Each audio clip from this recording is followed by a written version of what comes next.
You walk into a room and your heart starts racing. You're sure everyone notices the shake in your hands.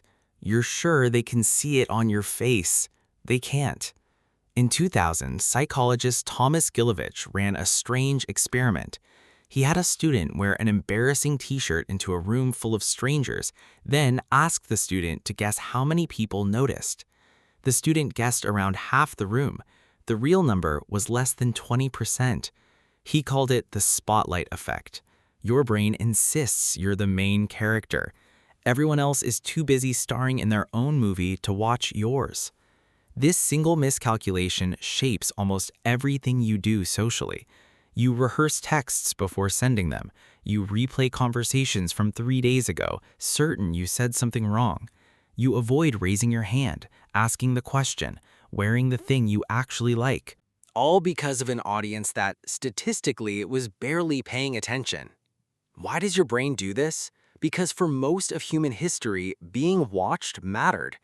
A tribe member who embarrassed themselves risked real consequences, reduced status, reduced safety, reduced access to resources the group controlled.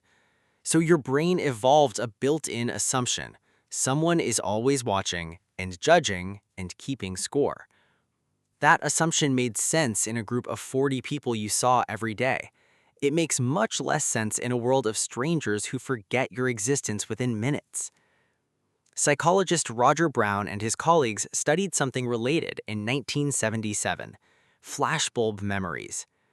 People are convinced they vividly remember dramatic, embarrassing, or shocking moments exactly as they happened.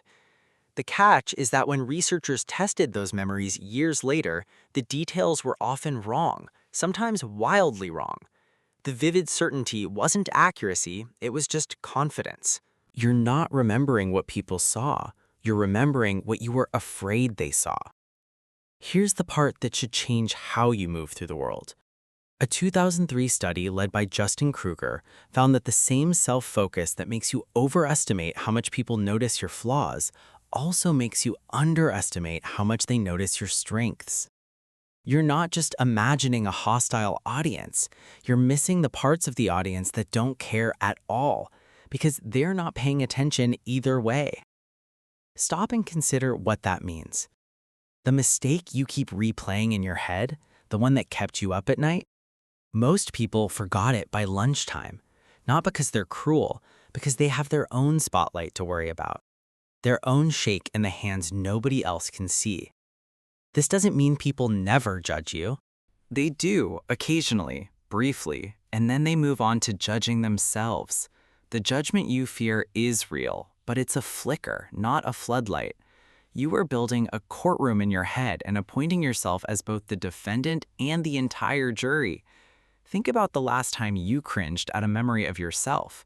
Now ask honestly, do you remember anyone else's awkward moment from that same day with the same intensity? Probably not. You were too busy starring in your own scene to notice theirs, which means they were almost certainly doing the same thing to you. This is where the strange relief comes in. Not the cynical kind, where nothing matters and nothing means anything. The freeing kind, where you realize most people are too occupied with their own internal monologue to maintain a permanent file on yours. The next time you feel that spike of dread before speaking up, before posting, before walking into the room, remember what the data actually says. The shake in your hands feels enormous to you and invisible to almost everyone else. You walked into that room sure that everyone was watching. They weren't. They never really were.